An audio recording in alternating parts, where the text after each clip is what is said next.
Welcome to Real Estate Coaching Radio, America's #1 trusted resource for realtors who demand authentic, real-time coaching. Starring award-winning real estate coaches Tim and Julie Harris. Get ready for unfiltered, full-strength honesty about what is truly working to get you into action and make you money in this new real estate boom. Now to our hosts, Tim and Julie Harris. We're joined today by Katherine Salyi from Nest Seekers International. Katherine is the partner of Ryan Serhant from $1 Million Listing New York, and together they lead a team that the Wall Street Journal just named as the #1 real estate team in the state of New York and #6 in the nation.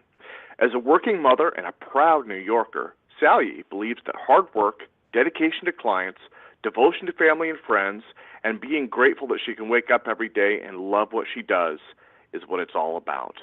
In addition to her passion for real estate, she believes that giving back is a necessity. She's involved in several nonprofit organizations, including Mama Swappies, Little Swappies, Big City Moms, and Dress for Success, to name just a few. Now, let's welcome Katherine to the call as we join our host, Tim Harris. So, Katherine, first of all, thank you very much for being my co-host today. And we've had Ryan on the radio show, I think, twice, and it's always fun to have him on our radio show. I'm really excited to have some folks that work with him so we can learn the real truth about what truly happens behind the scenes. So thanks for being my co-host. Thank you for having me. Yeah, thank you. So, Katherine, I mean, reading your introduction, you've got a lot going on, and I really am impressed with all the involvement, the stuff in the community that you're doing. This is kind of an interesting question to start the show with. Is a lot of agents, they resist getting involved in the community, and that's really, you obviously have embraced that. How important is that for your real estate business? Sure. Yeah, I think I was raised in a family where we were always involved in our community, but to today's society, making friends in all different places is really the best way to grow your business, and it's also very rewarding. So I really enjoy the things that I give back with, like the Mama Swappies and Little Swappies, where we, donate clothes and have a clothing swap, and we make it really fun and a nice place to kind of meet new people, hang out, and a unique thing that I do to kind of center it around real estate is that I host a lot of events in our current listings. So, for instance, in June, I hosted a Mama Swappies event in an $18 million Upper West Side townhouse, and it was perfect because I brought in 50 affluent moms, and we donated a ton of clothes to Dress for Success, and I got to give everybody a tour of the house. I love it. That's so brilliant. I hope our listeners are getting that. So what she's doing is she's involving herself in, think of all the pieces, right? So obviously real estate, listing for sale. She's doing something she has passion about, and she's tying those two things together. I mean, that is an absolute brilliant way to wake up and have passion for what you're doing, even on the days when maybe real estate's kind of kicking you in the back of the head. So tell us about your background. How did you get started in real estate? Sure. I kind of fell into real estate. I graduated from the George Washington University with a BA, and I, was in New York kind of figuring out what to do, and someone offered me a job in title insurance. I knew nothing about title insurance. I knew nothing about really, real estate for that matter, but I took the job. And I started as an executive assistant. I stayed there for 8 years. I worked my way up to an assistant vice president and kind of learned the ropes of everything having to do with real estate. And it was very interesting being trained by lawyers and underwriters and salesmen at the same time. And then I also did some work as a consultant for some mortgage lenders after, the financial world kind of shifted in 2008. So becoming a real estate agent and having my license really was a natural progression in my career. Makes perfect sense. So how did you come on board with Ryan in Nest Seekers International? Absolutely. So Ryan, it's fate, right? Everything happens for a reason. I got my real estate license. I was working at a small firm downtown, And my uncle actually had a referral for me, and it was my first sale listing, and it was in Battery Park City. It was $380,000, and I got this email from Ryan Serhant, and we started talking, and he brought in a customer. They didn't end up buying it, but throughout that process, Ryan was impressed with the way that I communicated with him, the way that I followed up, the way that I was trying to sell this apartment. And the questions turned into more personal questions, like, how long have you been in real estate? What are you doing at your current firm? And so finally, I just approached him. I said, why are you asking me all of these questions? This is not normal. And we had coffee. We sat down. The show, $1 Million Listed in New York, had not aired yet, but was gearing up to air. Ryan told me he was starting a team and that he wanted me to be a part of his team. And I'm really happy to say that I took the job, right? I took the opportunity. But not only that, I've been there ever since and really have had the best mentor in my career. And, it's just been a great opportunity. One of the things I really love about Ryan's, when I've interviewed him before, unlike some of the other Bravo TV stars who will remain nameless, not just New York, but Miami and LA. And so I asked some of the other guys, well, so do you get any business from being on the Bravo TV show? And I've actually had on the radio several of them say, oh, no, don't get any business from it. Whereas I asked Ryan that question, and I remember there was a little pause, and he goes, like, what a dumbass question. Of course I do. I thought that was so honest that, I loved it. So talk about, because that show is such a huge success, because you guys are in real estate, which means you do have to answer the phone and return emails, and I'm sure there's got to be a good percent of people that are just kind of sort of fans but are sort of acting like buyers or sellers. I mean, you got to have to sift and sort through a lot of interesting phone calls and emails. How do you guys manage that with all the leads that you must be taking in every single day? Yeah, I mean, exactly what you said is exactly every day. So we have people calling the office all the time. I mean, our phone numbers are public. That's part of being a real estate agent. We get a lot of press and publicity from the show, and it has brought in a lot of business, and it's great. But we definitely have people call the office and pretend to be buyers. They just want to meet Ryan. They have these elaborate stories, and they can falsify documents to prove that they're real people and have real money, and it's all fake because they just want to meet Ryan, and it's crazy. So it's a pro and a con, right, of having the publicity. But in general, I would have to say that it's really had a great impact on our business, and I'm surprised every day that we get real nice clients from the show. Well, the other thing, I was corrected on this when I was interviewing one of the guys from Miami. I sort of insinuated that some of the situations are set up for TV, and Chris was quick to point out to me that they're not, that they're all genuine.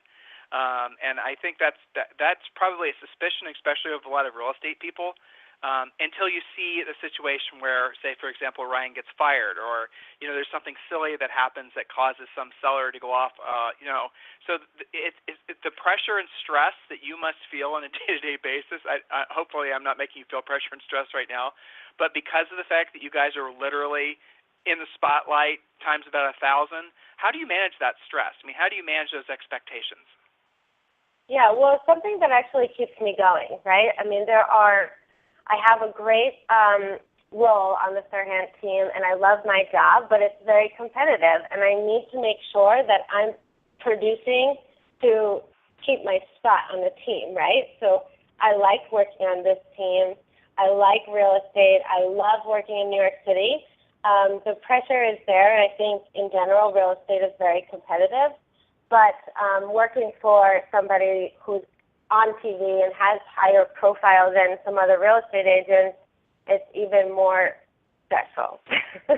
So what I like, I just need to do my best every single day, and I need to treat every situation that there's a spotlight on us, because there really is. And whoever Ryan hires to be on his team, you really need to be a reflection of him.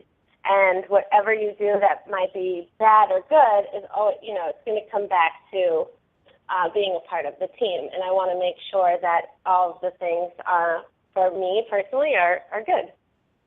Well, it's going to come back publicly sometimes literally through the press, because people like to complain, or they'll say something about something, or it's going to come back privately. So yeah, I mean, agents, you guys think you're under pressure. Try selling real estate in New York. Well, you mentioned something I'm kind of curious. You have to sell a certain amount to stay part of the stay a partner in the team. How does that work? Yeah, so we don't have quotas, but what I meant is that I have goals for myself that we set at the beginning of the year, and I strive really hard to meet those goals, right? So I personally want to make sure that I'm providing a benefit to being on a team like this, because there are people calling the office every single day that want to be on our team, right? And whether I'm personally working on this team, or I'm working for myself, or in the future on another team, or I have my own business, whatever it is, I set goals for myself at the beginning of the year, and I motivate myself to meet that goal at the end of the year. I think it's really hard in real estate that, your daily goal or expectation is very hard to set, because every day is completely different.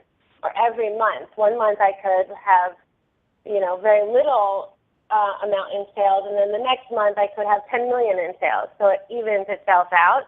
So I like to look at it either by quarter or by the whole year. Well, so goal setting is a critical part of anyone's business, right? And I appreciate you bringing that up. How do you, the question I'd really like to ask is, can you share with our listeners some goals? But if you don't want to talk about that, and I'll ask you a more general question, how do you go about setting goals? So either of those two, it's up to you. Sure. Yeah. So I set goals based on my prior year and what my numbers look like. My goal for myself is to try and double my income every year. It's a high goal. Yeah, really high. But at the end of the day, I mean, we make jokes that really your 1099 is all that matters, right? You can be on TV and you can do all of these things, but if you are a hard worker, then you really are concerned about what you bring home as a goal. So that's one way to really motivate yourself. It doesn't work for everybody, because everybody is different. But I look at my total sales for the year before, and I try and set a reasonable goal to increase that sales for the next year. And there's lots of ways to get there. That, for me, has worked in the past. So the answer to this question might seem obvious, but just for our listeners, you obviously are smart. You're obviously ambitious. You're obviously focused. Why is it that you choose to be part of a team opposed to doing this on your own? Sure. The team works really well for me. I'm a working mom. Family is very important to me, and it's actually a great job to have as a mother, real estate that is. But being on the team has given me just a little bit of that flexibility that if I can't personally make a showing, or if I can't personally work with a buyer at any given time of the year, I have 10 other people that I can rely on and trust that I can hand that off to and still be able to be involved in it and to help manage it if needed. And that's really important to me. I also really like the support and mentorship of somebody like Ryan. I've only been a real estate agent for 4 years. So I don't know everything, and I like having somebody that I can talk to and work things out with and have the support and also help me build my business. I like how you articulated everything you just said, because it makes perfect sense. And I hope agents are really listening too, because in some cases we'll have, Katherine, I'm sure you run into this all the time, people asking you for advice, but we'll have agents that are asking us, should I be part of a team or should I be independent? And it really depends on everything you just said, your own lifestyle, your own particular goals, your ambitions, but also it depends on the person whose team you're considering to be part of.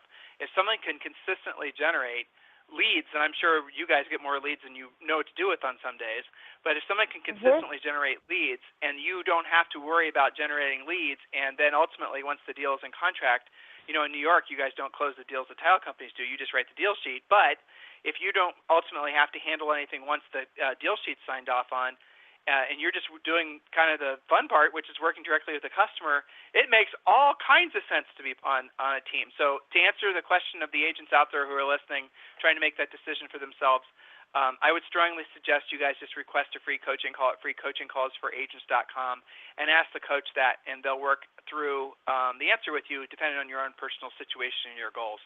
So you are a busy lady. You're a mom. You're successful. You have all these things going on. Having balance in life, is that an admirable goal or a myth?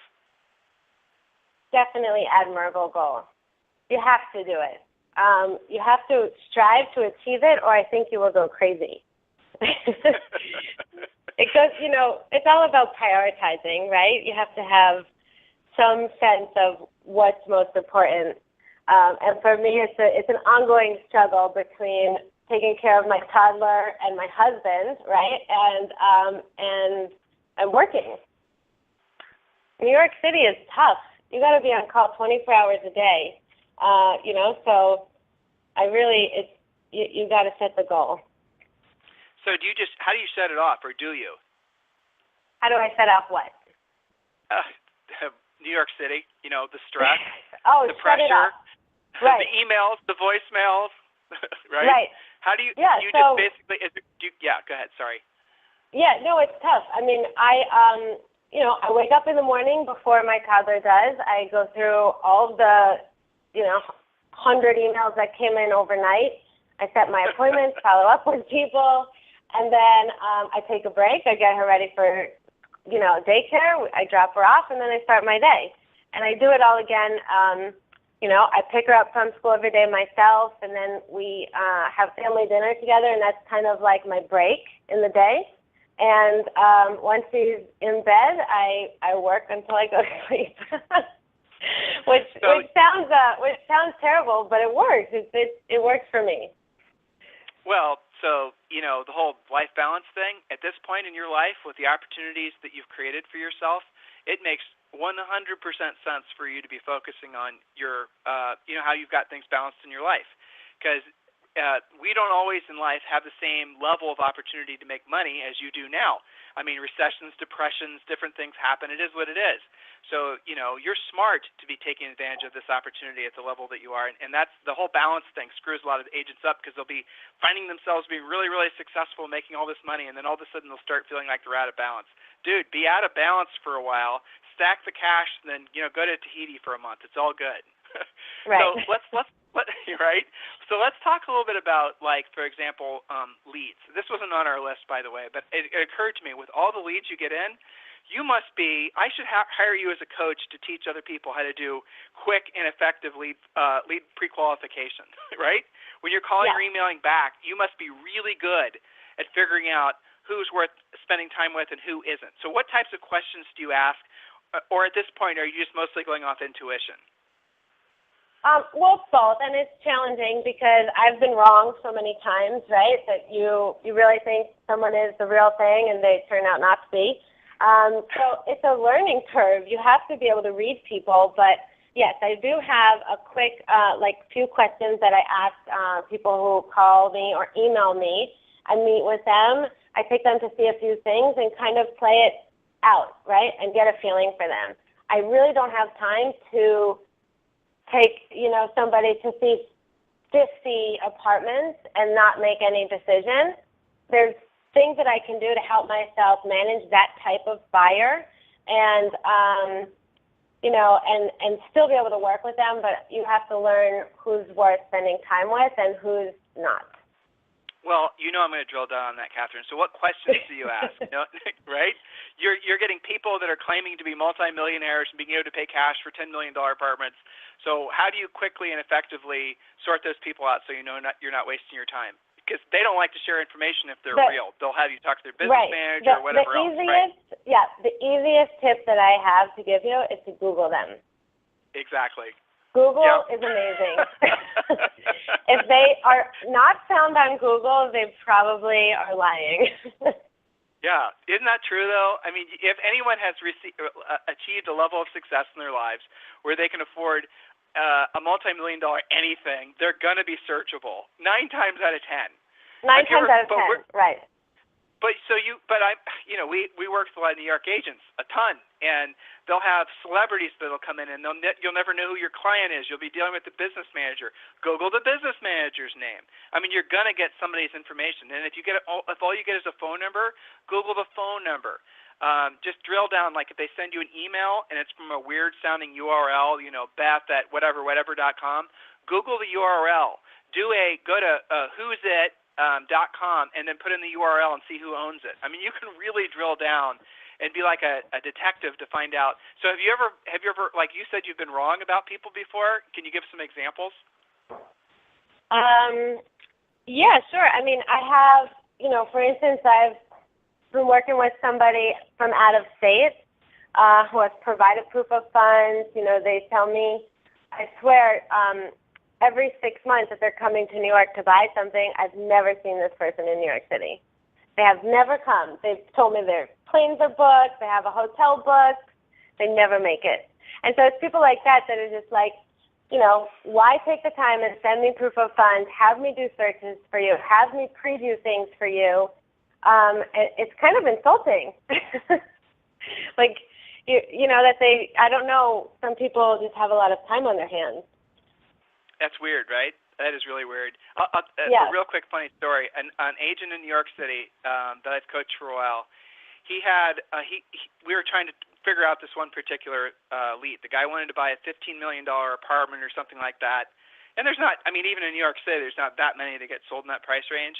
Right. And so we did a little bit of research on this guy, but this guy had had one of these generic names, so it didn't get anywhere. So, he was trying to say, well, should I take the weekend off and work with this guy supposedly coming to town? So, true story. The dude comes to town, his wife calls and says, we're here. And he goes, okay, great, where should I pick you up? And they came in on their 140-foot yacht. So that's awesome. So this is where we are. Come pick us up. So yeah, they were real and they bought in 2 weekends. Right. Looking back at the start of your real estate career, when you were a new agent, what would you spend more time on in retrospect versus things that you did that you wish you would never have wasted your time on in the first place? I think, the second part of the question, I think everything that I have done really has helped me learn. So I'm okay with doing things that maybe didn't pan out because it makes me a smarter person today. But if the first part of the question, if somebody has told me when I started to create an Excel sheet with every single person I meet, with their contact information, every single lead and client that I signed and when it expires, and just a general track of everybody that I meet with, at that beginning stage, because it can be a little overwhelming, I would have done that. And I do that now. But, even throughout my career when I was starting in title insurance, if I had kept better track of every single person in my life, then, you have this massive contact list that you can just constantly reach out to people and follow up with and let them know what you're doing and remind them, hey, I'm still in real estate. How can I help you? Were you, obviously you understand the power of having a personal list. It's where every top producer everywhere knows that that's the most important thing. It doesn't even matter if they're selling real estate or something else. It's the relationships. That's always going to be your primary spoke, is what we call it on your lead generation wheel. Had you always had that mindset? You said that you wish you would have known, or you wish you would have spent more time on that in the beginning.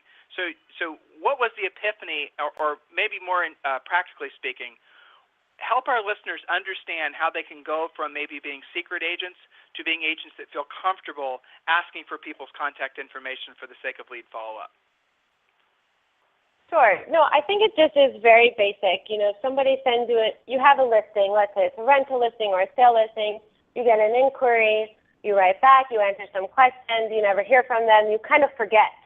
It's those people that you need to add to your contact list and follow up with them, and whether they buy or rent that particular property or not, or You can follow up with them, and when you get another listing, say, hey, you emailed me about this property 6 months ago. I rented it. It was great. Now I have this new one. Are you interested? And then there you go. You have a direct lead. So exactly. That's something that's really helpful. And then in general, anytime you meet people in a bar or restaurant or you're out with friends, you just get their business card. It's actually rare these days for people to have business cards, but they still carry them, and people are usually really happy to hand them out. So just keep a database. But isn't that interesting what you just said? So how often have you actually tried to exchange business cards or any sort of exchange of information where someone said no? Has that even happened once? Nope. It's interesting. They'll say, oh, well, give me your email address and I'll reach out to you, and that's fine. Here's my card. Here's my email address. Reach out to me if you want. And that's fine. Sometimes they do, sometimes they don't, but, we're real estate agents. People know we're sales agents. You can't take that personally. Nope. So we have listeners all over the country, and I know from a lot of them, when they watch you guys on TV, they're always like, oh my God, I can't believe the commissions they're making, or I can't believe the sale prices, the things they're dealing with. It's just because the average sale price in the country is like $200,000. And what's the average sale price in your guys' team? Do you know? I don't know on the team, but probably $1.5 million, $2 million. I'm not sure. Right. So when you're dealing with, say, folks that are buying the multi-million-dollar properties, are they any different in a profound, meaningful way than, say, somebody that you're dealing with is maybe buying their first place in Manhattan for $800,000? Nope. They're all the same. Isn't that interesting, though? Would you have believed that when you first got into real estate, that was the real answer? No, because it's daunting that someone, writes a check for $10 million. But they're the same as the first-time home buyers, honestly. They are. They're always the same. They always have the same fears, wants, needs. It is interesting. And a lot of agents, they set these limiting beliefs that they can't sell in more expensive price ranges because they think for some way that those people aren't just like everyone else they've ever sold to. But the reality of it is for the most part, a skill set you develop in any price range it'll work. You just have to learn the nuances. So, Katherine, as we round the bend on today's radio show, thank you very much. First of all, you did a fantastic job. Please let the listeners know, and we'll also have this in the show description. We're also going to send this into Inman News Features, and I bet you they do feature it. So, how can listeners send direct referrals to you and connect with you so you can get all the emails and stalkers? Yeah, absolutely. You can go to either ryanserhant.com and look me up under the agent list, Katherine Salyi, or you can go to nestseekers.com, and all my contact information is on there as well. And I would love Salyi, that. Salyi is spelled Salyi, and those of you who are listening on mobile devices, which I know is a vast majority of you, Mr. Show Producer, who I know you're listening, let's make sure we put a direct link to Katherine's page within Ryan's site so that if they wanted to connect directly with her, they could to send referrals because obviously there's a lot of business going in and out of your market. So, Katherine, thank you very much for being my co-host today. I sincerely appreciate it. It's really nice getting to know you. Thank you, Tim. You too. Talk to you soon. Have a fantastic day. Bye-bye. You too. Bye. This program has been a presentation by Tim and Julie Harris, Real Estate Coaching. For more information on our real estate coaching and training programs, visit our website at timandjulieharris.com. Remember to tune in weekdays at noon for upcoming shows, and until next time, thank you for listening to Real Estate Coaching Radio with Tim and Julie Harris.